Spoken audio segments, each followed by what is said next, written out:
Hello everyone, इस video में हम सेक्शन 3 ऑफ नगर पालिका एक्ट 2009 करेंगे और ये एक रैपिड रिवीजन है तो हम बहुत ही फास्ट करेंगे। और याद रहे सेक्शन 3 बहुत बड़ा सेक्शन है तो इसको हम कोशिश करेंगे शॉर्ट्स में किस तरीके से इसको समझ पाएँ।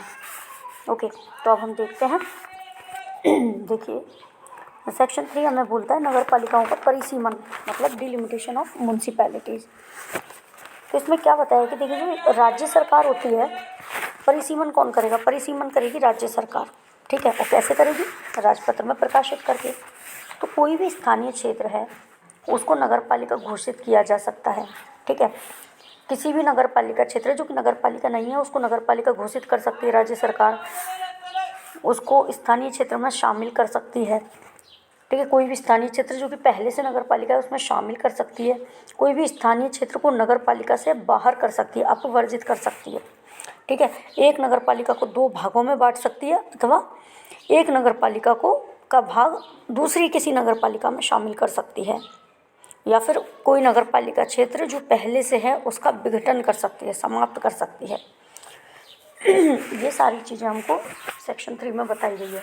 तो देखिए, इसमें आगे क्या बताया गया है कि कोई भी स्थानीय क्षेत्र को यदि नगर पालिका घोषित किया जा रहा है तो क्या होगा कि जो नियत दिन है, जिस दिन से नगर पालिका घोषित किया है उस दिन से 6 माह के भीतर सदस्यों का निर्वाचन किया जाएगा, ठीक है। सदस्यों का निर्वाचन कब होगा? 6 माह के भीतर हो जाना चाहिए।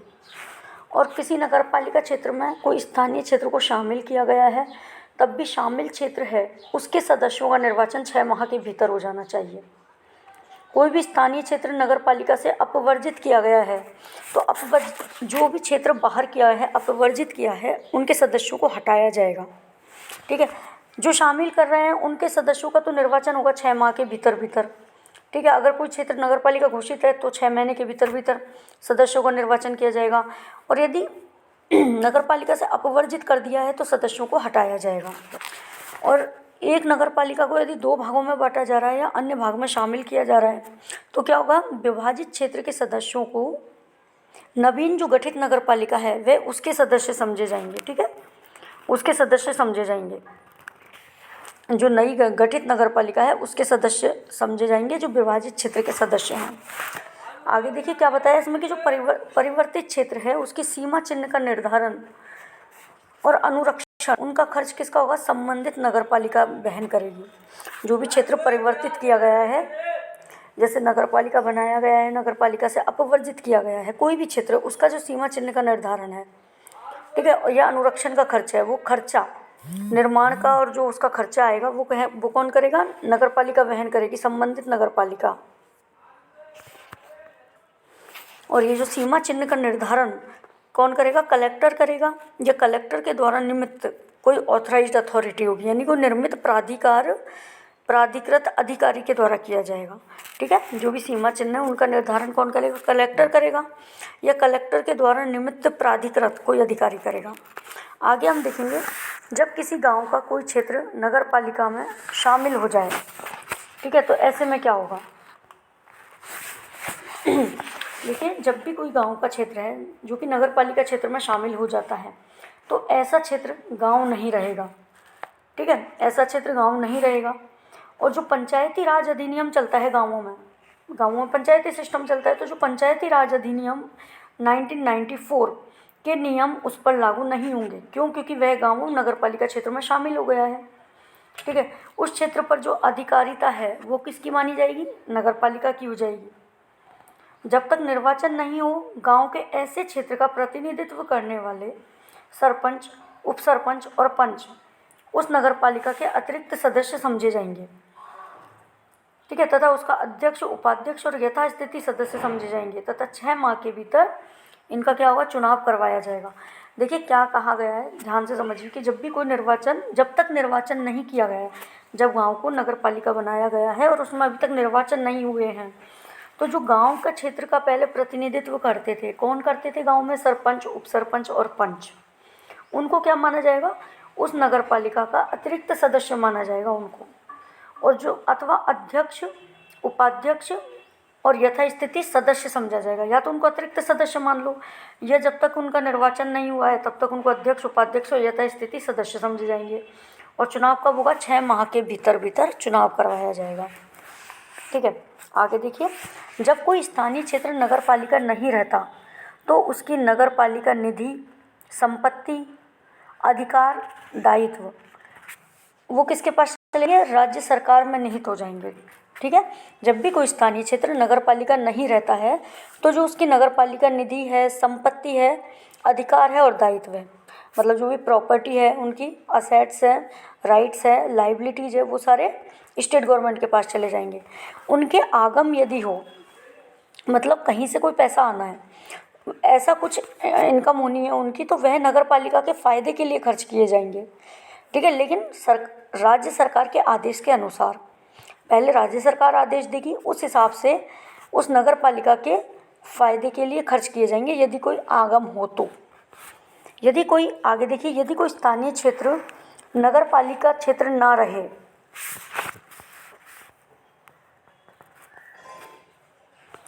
यदि कोई स्थानीय क्षेत्र में नगर पालिका न रहे और उसे किसी अन्य स्थानीय प्राधिकारी की आधिकारिता में सम्मिलित कर दिया जाए।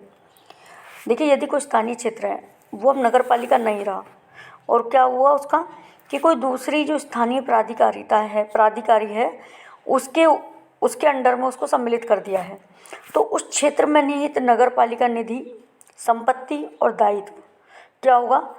जो स्थानीय प्राधिकारी है उसके दायित्व और संपत्तियां हो जाएंगी। क्या बताया, दोबारा समझिए। जब यदि कोई स्थानीय क्षेत्र है उसको अब हटा दिया नगर पालिका से, वो अब नगर पालिका नहीं रहा और उसको किसी अन्य जो स्थानीय प्राधिकारिता की जो अधिकारिता है, कोई मतलब लोकल अथॉरिटी है, उसके अंडर में उस क्षेत्र को दे दिया, तो जो भी नगर पालिका के प्रॉपर्टी, असेट्स, लाइबिलिटी, जो भी चीज़ें हैं, राइट्स हैं, वो सब जो लोकल अथॉरिटी है उसके दायित्व और संपत्तियां हो जाएंगी। ठीक है, अब देखिए, यदि कोई आवास गृह है, भंडार गृह आदि 2 या 2 से अधिक नगर पालिका क्षेत्रों की सीमाओं के भीतर स्थित हो, कोई भी ऐसी बिल्डिंग है, कोई भी स्टोरेज है, आवास गृह है, ठीक है, वो 2 नगर, मान लो कोई स्कूल है, कोई है ना, कोई और चीज़ है, कोई भी है, वो दोनों नगर पालिकाओं के बीच का क्षेत्र आ रहा है, दोनों ही नगर पालिकाओं के भीतर है वो। ठीक है, तो उसमें क्या होगा? राज्य सरकार उस जो अधिकारिता रखने वाली नगर पालिका की घोषणा करेगी। 2 नगर पालिकाओं के बीच में कोई क्षेत्र आ रहा है तो राज्य सरकार बताएगी कि इस क्षेत्र को इस नगर पालिका क्षेत्र के अंदर माना जाएगा। ठीक है, तो कोई भी आवास गृह, भंडार गृह 2 से अधिक नगर पालिका क्षेत्र की सीमाओं के भीतर स्थित हो तो राज्य सरकार घोषणा करेगी कि ये किसकी अधिकारिता रखने वाली नगर पालिका में आएगा। तो ये हमने सेक्शन 3 का क्या किया था? रैपिड रिविज़न किया था। जो भी इम्पोर्टेंट चीज़ें हैं वो हमने सेक्शन 3 में पढ़ ली थी। इसके आगे अब हम क्या करेंगे? अब हम करेंगे सेक्शन 4। सेक्शन 4 क्या कहता है? देखिए, इसमें ज़्यादा तो कुछ नहीं है। Power to exempt municipal board from operation of any provision of act unsuited. देखिए, ये क्या कह रहे हैं कि जो नगर पालिका बोर्ड है उसमें नगर पालिका बोर्ड को अधिनियम के ऐसे उपबंध, यानी एक्ट है उनके ऐसे प्रोविजन से एग्जेम्प्ट किया जा सकता है, छूट मिल सकती है जो कि उसके लिए अनुपयुक्त हो। ठीक है, तो क्या बताया गया है कि जो राज्य सरकार है वो बताएगी नगर पालिका को ऐसे उपबंधों से छूट दे सकेगी। छूट कौन देगा? राज्य सरकार चाहे तो दे, नहीं तो ना दे। तो राज्य सरकार दे सकेगी नगर पालिका बोर्ड को ऐसे उपबंधों से छूट देगी जो कि क्या होंगे? अनुपयुक्त होंगे। ठीक है, जो कि अनसूटेड हो, जो कि अनुपयुक्त हो, उससे संबंधित उपबंधों से छूट दे सकती है राज्य सरकार और संबंधित सुसंगत नियम भी बना सकती है। ठीक है, और बाद में वो जो भी उपबंध है वो उस नगर पालिका बोर्ड पर अप्लाई नहीं होंगे। ये आपको बताया सेक्शन 4 में। नेक्स्ट देखिए, सेक्शन 5 क्या बताता है कि नगर पालिका की स्थापना और निगमन, यानी establishment and incorporation of municipality. तो देखिए, धारा 5 क्या कहती है कि नगर पालिका की स्थापना और निगमन कैसे होगा। तो इसमें देखिए क्या बताया गया है सेक्शन 5 में कि 3 तरीके के क्षेत्र होते हैं। एक तो संक्रमणशील क्षेत्र होगा, एक लघुत्तर नगरीय क्षेत्र होगा और एक बृहत्तर नगरीय क्षेत्र होगा। ठीक है, तो इसमें क्या बताया है कि जो संक्रमणशील क्षेत्र होंगे, संक्रमणशील क्षेत्र मतलब ट्रांजिशनल एरिया, तो वहाँ वो किस क्षेत्र को माना जाएगा? नगर पालिका को माना जाएगा। और उसकी जनसंख्या कितनी मानी जाएगी? 20,000 से 1 लाख तक। मतलब जिस क्षेत्र में 20,000 से लेकर 1 लाख तक जनसंख्या की निवास करती है उसको नगर पालिका क्षेत्र घोषित किया जाएगा और वह संक्रमणशील क्षेत्र में आएगा, ट्रांजिशनल एरिया माना जाएगा। ठीक है। दूसरा क्या है, लघुत्तर नगरीय क्षेत्र।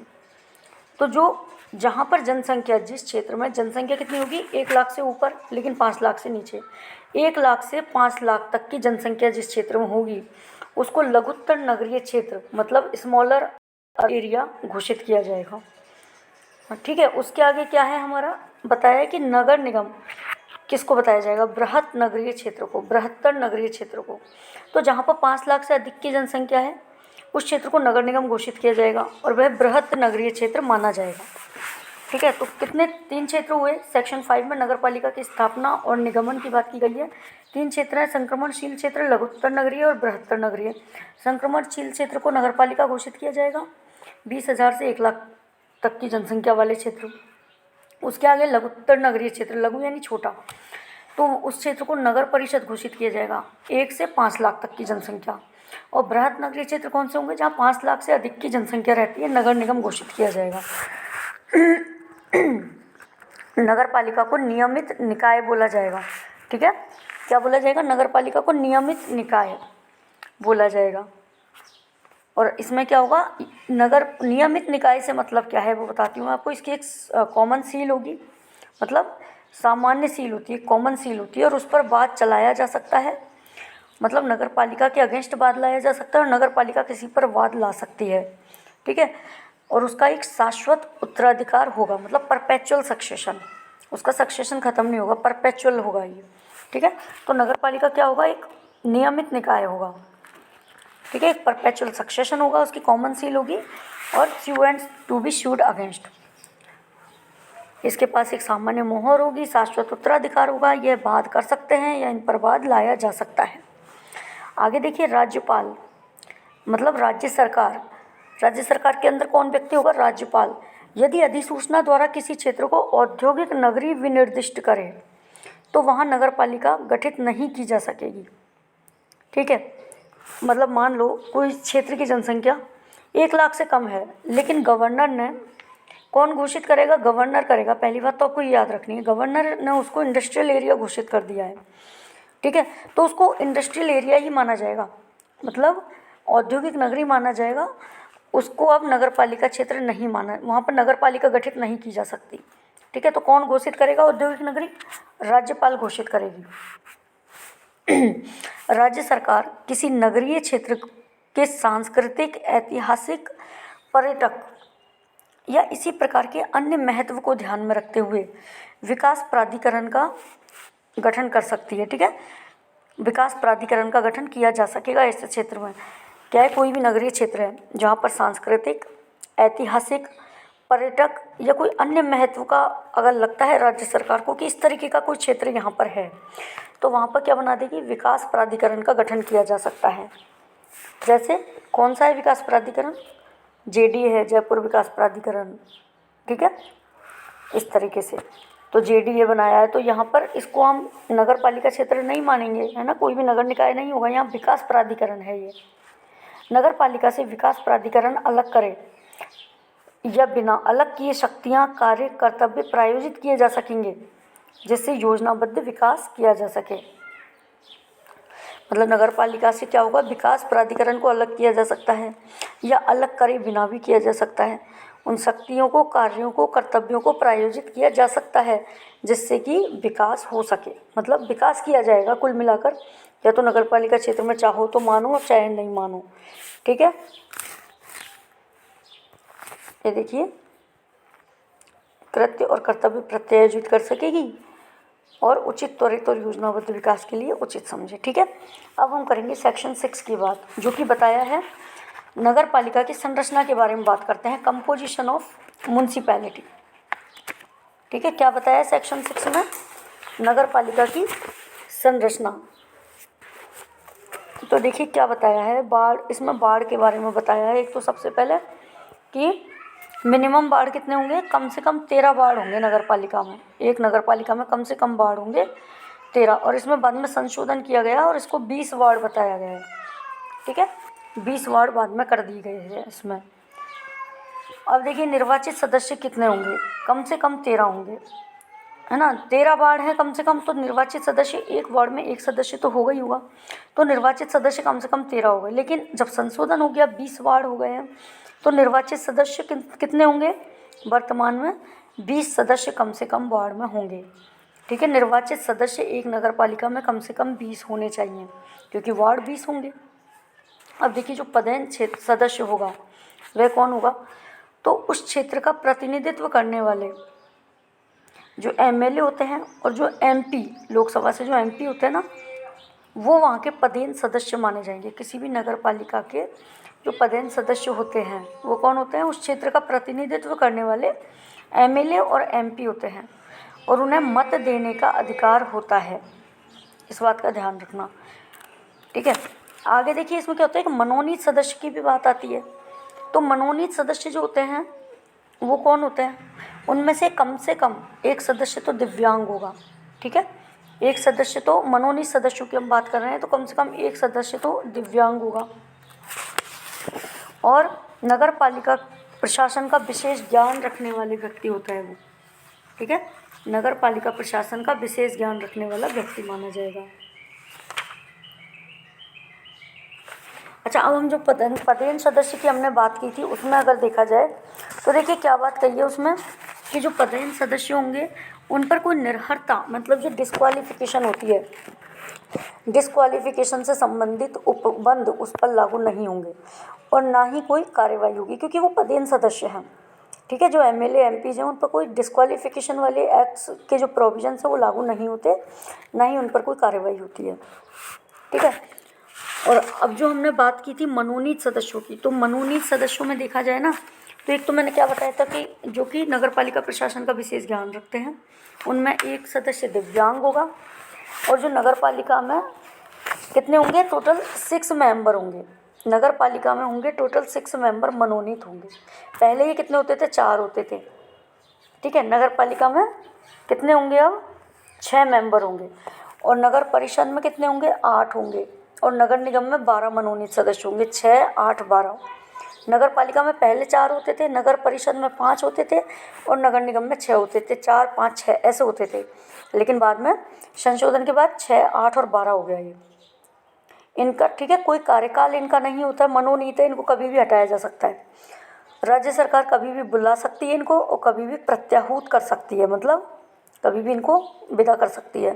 ठीक है, तो इनका कोई कार्यकाल नहीं होता।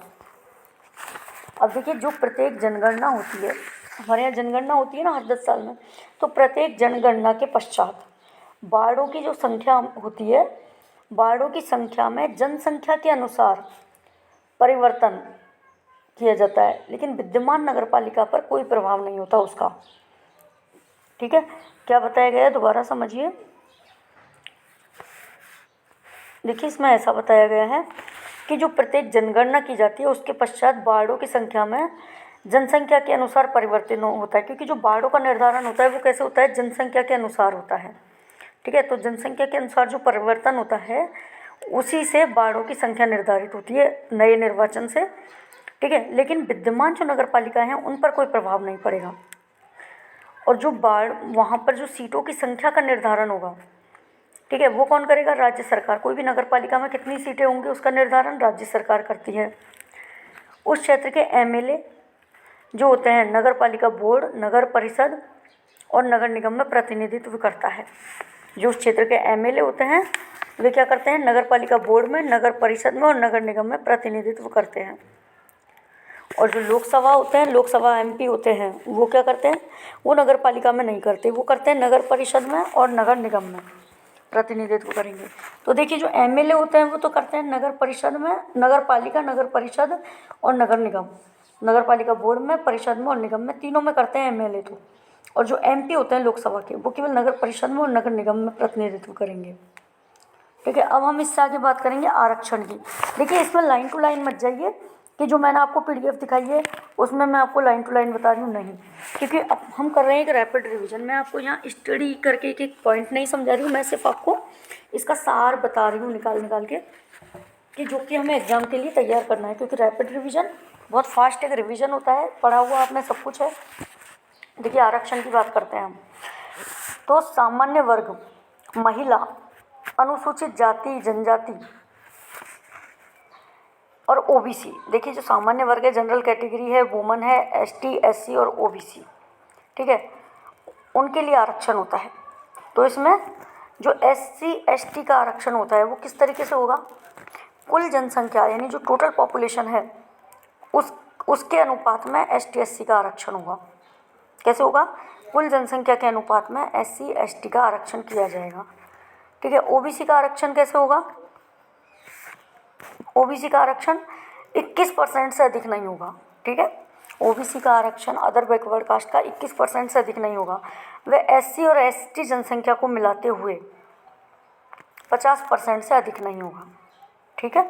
मतलब एसटी एससी ओबीसी का आरक्षण टोटल मिला के कुल जनसंख्या के 50% से अधिक नहीं होना चाहिए। तो ओबीसी का आरक्षण पहली बात तो 21% से अधिक नहीं हो सकता, और दूसरा एसटी और एससी को मिला के 50% से अधिक नहीं हो सकता, ठीक है। आगे इसमें क्या है कि सभी वर्गों में कुल स्थान का 50% महिलाओं के लिए आरक्षित होगा। जो सभी वर्ग होंगे उसमें कुल स्थानों का 50% महिलाओं के लिए, ठीक है। और ये निर्णय भी क्या सुप्रीम कोर्ट में विचारा, मतलब वो नगर पालिका में एक्ट में तो लिख दिया है कि कुल स्थान का 50% महिलाओं के लिए आरक्षित होगा, लेकिन अभी ये चीज़ सुप्रीम कोर्ट में विचाराधीन है। आगे देखिए, जहाँ एसटी और एससी की जनसंख्या 70% से कम है,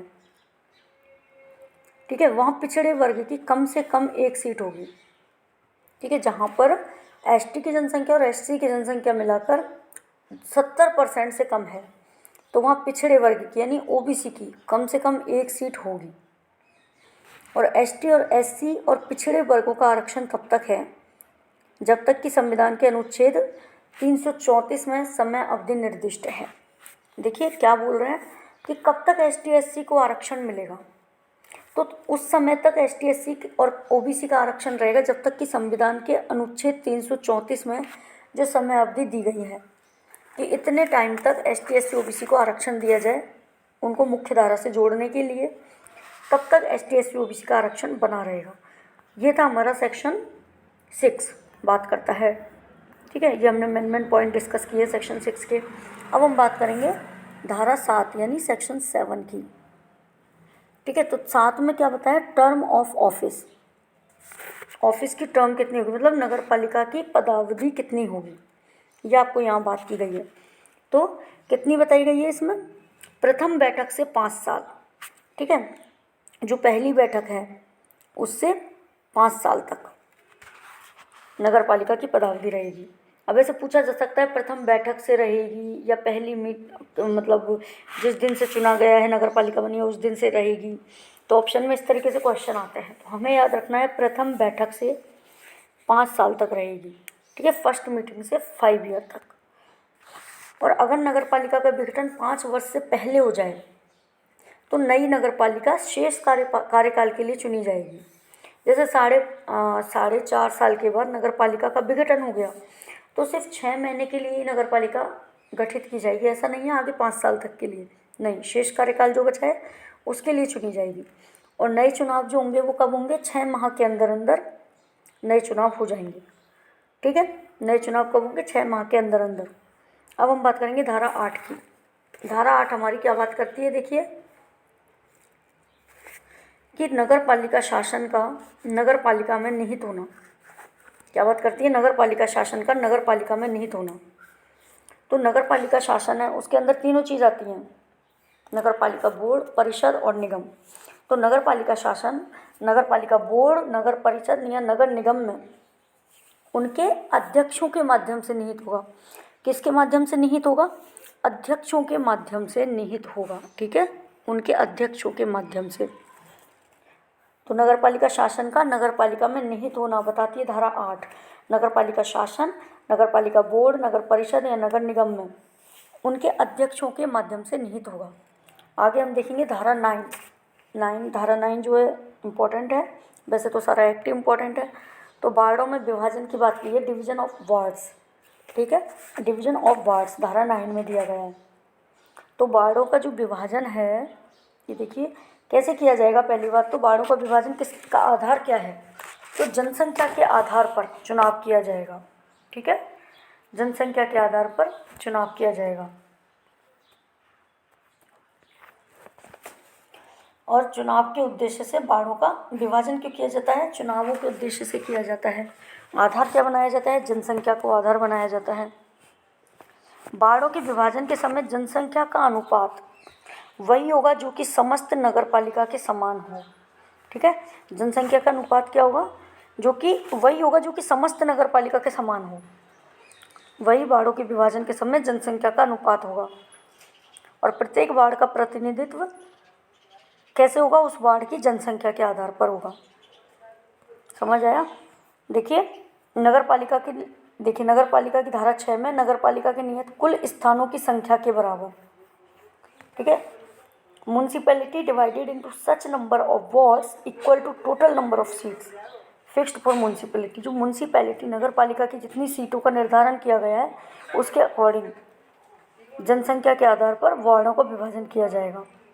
ठीक है, और प्रत्येक वार्ड का जो प्रतिनिधित्व है कैसे होगा? जनसंख्या के आधार पर होगा और उसी प्रपोर्शन में होगा जितने की सीट्स हैं, टोटल नंबर ऑफ सीट्स हैं। ठीक है, आगे देखेंगे हम सेक्शन 10। सेक्शन 10 क्या कहता है? Determination of wards. ठीक है, यानी जो वार्डों का अवधारण है वो कैसे किया जाएगा, ये हम सेक्शन 10 में बात करेंगे। ये हमारा सेक्शन 10 आ गया। तो देखिए राज्य सरकार आदेश के द्वारा वार्डों का अवधारण करेगी या निर्धारण करेगी। ठीक है, और क्यों करते हैं? चुनाव करने के लिए वार्डों का अवधारण किया जाता है। चुनाव प्रक्रिया करनी है ना, इसलिए निर्वाचन के प्रयोजन के लिए। ठीक है, वार्ड जिनमें प्रत्येक नगरपालिका को निर्वाचन के प्रयोजन के लिए विभाजित किया जाएगा। ठीक है, निर्वाचन का प्रयोजन मतलब चुनाव के लिए। तो राज्य सरकार आदेश देगी। ठीक है, कौन देगा? राज्य सरकार देगी। राज्य सरकार आदेश के द्वारा वार्डों का अवधारण करेगी चुनाव के लिए। और राज्य सरकार वार्ड व वार्ड सीमा का निर्धारण करती है निर्वाचन के प्रयोजन के लिए। नेक्स्ट देखते हैं इसमें SC ST OBC और प्रत्येक वर्ग की जो महिला है यानी ST SC OBC और वुमन के लिए। ठीक है, ST SC OBC हो गए और इन्हीं वर्गों की प्रत्येक महिला वर्ग के सदस्यों के लिए आरक्षित स्थानों का निर्धारण किया जाएगा। जिस वार्ड में ST SC की आबादी अधिक है वह उनके लिए आरक्षित होंगे। समझ में आ रहा है? जिस वार्ड में ST SC की पॉपुलेशन ज़्यादा है तो वह स्थान उनके लिए आरक्षित होंगे। आगे राज्य सरकार जो वार्डों के निर्धारण का आदेश देगी उस प्रारूप के संबंध में आपत्ति दाखिल करने के लिए प्रकाशित किया जाएगा। जैसे राज्य सरकार ने वार्डों का निर्धारण कर दिया तो एक आदेश जारी करेगी कि इस प्रारूप के संबंध में जो हमने वार्डों के निर्धारण का आदेश दिया है उसके प्रारूप के संबंध में यदि कोई आपत्ति हो तो आप दे सकते हैं। वह टाइम कितना होगा? 7 दिन के अंदर अंदर दे दो। जो भी आपत्ति है 7 दिन के अंदर अंदर दे दो। तो आपत्ति लेने का समय 7 दिन से कम नहीं होना चाहिए। और नगर पालिका को टिप्पणी हेतु प्रतिलिपि भी भेजी जाती है इसके लिए। ठीक है, नगर पालिका को टिप्पणी भेजी जाती है, टिप्पणी हेतु प्रतिलिपि भेजी जाती है, मतलब कॉपी भेजी जाती है। ठीक है, अब देखिए कि आरक्षित स्थानों का निर्धारण कैसे किया जाता है, ये हम इसमें देखेंगे।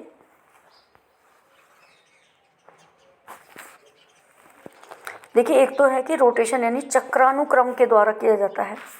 ठीक है, जो आरक्षित स्थानों का निर्धारण है चक्रानुक्रम यानी रोटेशन के प्रोसेस से किया जाता है। जैसे जनरल है या ST है, SC है, OBC है, उनका रोटेशन चलता रहता है। और जो वार्डों की संख्या का निर्धारण किया जाता है वो कहाँ से किया जाएगा? उत्तरी पश्चिमी कोण से शुरू होगा। वार्डों की संख्या का निर्धारण उत्तरी पश्चिमी कोण से शुरू होगा। ये देखिए, ये मैंने डायरेक्शन बनाया है यहाँ पर। तो यहाँ पर उत्तरी पश्चिमी कोण, ये वाला कोण, यहाँ से क्या होगा? वार्डों का निर्धारण क्षेत्र क्या होगा? जो हमारा स्थानीय क्षेत्र है वहाँ के उत्तरी पश्चिमी कोण से शुरू होगा। आगे हम देखेंगे सेक्शन 11। सेक्शन 11 बताता है म्युनिसिपैलिटी यानी नगर पालिका का निर्वाचन। तो नगर पालिका के लिए जब हमें निर्वाचन करना है तो किसके द्वारा किया जाएगा? नगर पालिका के लिए निर्वाचन किसके द्वारा किया जाएगा? राज्य निर्वाचन आयोग के द्वारा किया जाएगा। ठीक है, निर्वाचन कब किया जाता है? 5 वर्ष की समाप्ति होने से पहले। उनकी जो कार्यावधि होती है, समय अवधि होती है 5 वर्ष की होती है, तो 5 वर्ष की समाप्ति से पूर्व निर्वाचन किया जाता है। ठीक है, परंतु अगर नगर पालिका का विघटन हो गया पहले ही, 5 साल से पहले ही विघटन हो गया, तो उस विघटन होने के 6 माह के अंदर अंदर चुनाव करवाना अनिवार्य हो जाता है। ठीक है, लेकिन अब जो बची हुई अवधि है वही 6 माह बच रही है, मतलब 6 महीने में ही विघटन हुआ है, 6 महीने का ही समय बच रहा है, तो ज़रूरी नहीं कि चुनाव करवाया जाए। जब नए चुनाव होंगे तभी नए सदस्यों का निर्धारण हो जाएगा। ठीक है, तो अगर नगर पालिका का विघटन हो गया है तो 6 माह में चुनाव करवाना अनिवार्य है, परंतु अवधि अगर 6 माह ही बची है तो चुनाव ज़रूरी नहीं है। ठीक है, आगे देखते हैं। चुनाव की जो अधिसूचना है वो कौन जारी करता है? राज्य सरकार जारी करेगी चुनाव की अधिसूचना। ठीक है, राज्य सरकार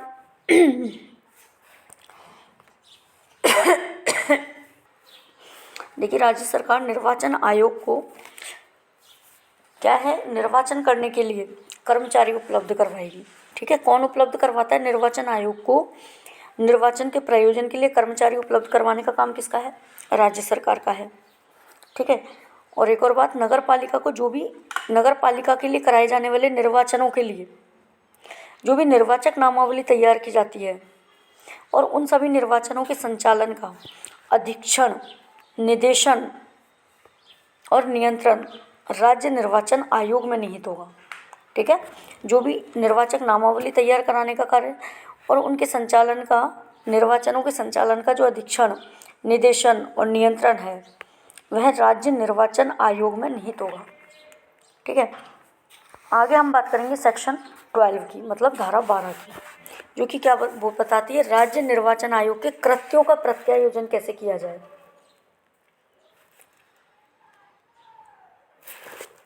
ठीक है, राज्य निर्वाचन आयोग के जो कृत्य हैं उनका प्रत्यायोजन यानी डेलीगेट करना। फंक्शन स्टेट इलेक्शन कमीशन, जो स्टेट इलेक्शन कमीशन है, राज्य निर्वाचन आयोग है, उसके जो भी फंक्शन है उनको डेलीगेट करना।